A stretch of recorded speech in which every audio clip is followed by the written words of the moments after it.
Hi friends, ಹೇಗಿದ್ದೀರಿ? ಎಲ್ಲರೂ ಚೆನ್ನಾಗಿದ್ದೀರಿ ಅಂತ ಅಂದ್ಕೊಂಡಿದ್ದೇನೆ. ಬನ್ನಿ, ಇವತ್ತೊಂದು ಹೊಸ ವಿಧಾನದಲ್ಲಿ, ಕಡಿಮೆ ಸಮಯದಲ್ಲಿ, ಕಡಿಮೆ ಇಂಗ್ರೀಡಿಯೆಂಟ್ಸ್ ಹಾಕಿ ಹೊಸ ವಿಧಾನದಲ್ಲಿ ಮಂಗಳೂರು ಸ್ಪೆಷಲ್ ಚಿಕನ್ ಸುಕ್ಕ ಮಾಡುವ ಅದ್ಭುತವಾಗಿರುವಂತಹ ಒಂದು ಮಂಗಳೂರು ಸ್ಪೆಷಲ್ ಚಿಕನ್ ಸುಕ್ಕ ಇದು. ಬನ್ನಿ, ಇದನ್ನು ಮಾಡೋದು ಹೇಗೆ ಅಂತ ನೋಡೋಣ. ಅದಕ್ಕೂ ಮುಂಚೆ ನನ್ನ ವೀಡಿಯೋಸ್ ನಿಮಗೆ ಇಷ್ಟ ಆಗೋದಾದರೆ ಒಂದು ಲೈಕ್ ಮತ್ತು ಸಬ್ಸ್ಕ್ರೈಬ್ ಮಾಡೋದನ್ನು ಮರಿಬೇಡಿ.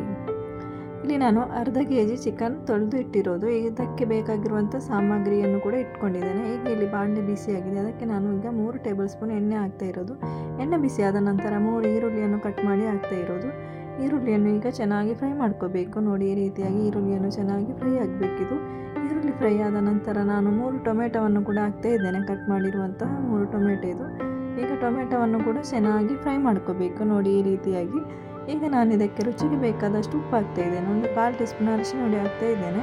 ಈಗ ಪುನಃ ಚೆನ್ನಾಗಿ ಮಿಕ್ಸ್ ಮಾಡ್ಕೋಬೇಕು. ನೋಡಿ, ಈ ರೀತಿಯಾಗಿ ಪುನಃ ಮಿಕ್ಸ್ ಮಾಡಿದ ನಂತರ ನಾನು 1 ಟೇಬಲ್ ಸ್ಪೂನ್ ಶುಂಠಿ ಮತ್ತು ಬೆಳ್ಳುಳ್ಳಿ ಪೇಸ್ಟ್ ಹಾಕ್ತಾ ಇರೋದು. ಈಗ ಇದನ್ನು ಕೂಡ ಚೆನ್ನಾಗಿ ಮಿಕ್ಸ್ ಮಾಡಿ ಇದು ಘಮ ಬರಬೇಕು. ಈಗ ನಾವು ಚಿಕನ್ ಹಾಕಬೇಕು. ಇದಕ್ಕೆ ಚಿಕನ್ ಹಾಕಿದ ನಂತರ ಚೆನ್ನಾಗಿ ಈಗ ಮಿಕ್ಸ್ ಮಾಡ್ಕೋಬೇಕು. ನೋಡಿ, ಈ ರೀತಿಯಾಗಿ ಇದು ಚಿಕನ್ ಎಲ್ಲ ಚೆನ್ನಾಗಿ ಮಿಕ್ಸ್ ಆಗಬೇಕು. ನೋಡಿ, ಈ ರೀತಿಯಾಗಿ ಚೆನ್ನಾಗಿ ಮಿಕ್ಸ್ ಮಾಡ್ಕೋಬೇಕು. ನಂತರ ಈಗ ಮುಚ್ಚಳ ಮುಚ್ಚಿ ಇದನ್ನು ಬೇಯಿಸ್ಕೋಬೇಕು. ನೋಡಿ, ಇದು ಚೆನ್ನಾಗಿ ಬೆಂದಿದೆ. ನೋಡಿ, ಈ ರೀತಿಯಾಗಿ ಚೆನ್ನಾಗಿ ಇದನ್ನು ಬೇಯಿಸ್ಕೋಬೇಕು. ಈಗ ಪುನಃ ಚೆನ್ನಾಗಿ ಮಿಕ್ಸ್ ಮಾಡ್ಕೋಬೇಕು.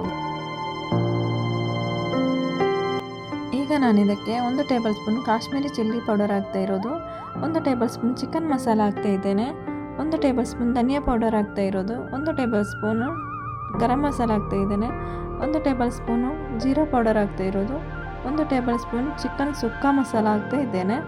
ಈಗ ಇದನ್ನು ಚೆನ್ನಾಗಿ ಮಿಕ್ಸ್ ಮಾಡ್ಕೋಬೇಕು. ಈಗ ಇದನ್ನು ಚೆನ್ನಾಗಿ ಮಿಕ್ಸ್ ಆಗಬೇಕಿದು. ಚೆನ್ನಾಗಿ ಮಸಾಲೆ ಎಲ್ಲ ಚಿಕನ್ ಜೊತೆ ಮಿಕ್ಸ್ ಆಗಬೇಕು. ಈಗ ಸ್ವಲ್ಪ ನೀರು ಹಾಕಬೇಕು, ಒಂದು ಅರ್ಧ ಗ್ಲಾಸ್ ನೀರು ಹಾಕಬೇಕು. ನೀರು ಹಾಕಿ ಚೆನ್ನಾಗಿ ಮಿಕ್ಸ್ ಮಾಡ್ಕೋಬೇಕು. ಹಾಗೆ ನನ್ನ ವೀಡಿಯೋಸ್ ನಿಮಗೆ ಇಷ್ಟ ಆಗೋದಾದರೆ ಒಂದು ಲೈಕ್ ಮತ್ತು ಸಬ್ಸ್ಕ್ರೈಬ್ ಮಾಡೋದನ್ನು ಮರಿಬೇಡಿ. ಹಾಗೆ ಪಕ್ಕದಲ್ಲಿರುವ ಬೆಲ್ ಐಕಾನ್ ಕೂಡ ಪ್ರೆಸ್ ಮಾಡಿ, ನಿಮಗೆ ನೋಟಿಫಿಕೇಷನ್ ಬರ್ತದೆ. ಹಾಗೆ ನಿಮ್ಮ ಫ್ರೆಂಡ್ಸ್ ಫ್ಯಾಮಿಲಿ ಜೊತೆ ಶೇರ್ ಮಾಡಿ, ಸಪೋರ್ಟ್ ಮಾಡಿ. ಈಗ ಮುಚ್ಚಳ ಮುಚ್ಚಿ ಈಗ ಇದನ್ನು ಒಂದು 5 ನಿಮಿಷ ಚೆನ್ನಾಗಿ ಬೇಯಿಸ್ಕೋಬೇಕು. ನೋಡಿ, ಚೆನ್ನಾಗಿ ಬೆಂದಿದೆ ಇದು. ನಾನೀಗ ಇದಕ್ಕೆ ಸ್ವಲ್ಪ ಕರಿಬೇವಿನ ಸೊಪ್ಪು ಹಾಕಿದ್ದೇನೆ ಮತ್ತು 1 ಕಪ್ಪು ತೆಂಗಿನ ತುರಿಯನ್ನು ಕೂಡ ಹಾಕಿದ್ದೇನೆ. ತೆಂಗಿನ ತುರಿ ಹಾಕಿದ ನಂತರ ಚೆನ್ನಾಗಿ ಈಗ ಮಿಕ್ಸ್ ಮಾಡ್ಕೋಬೇಕು.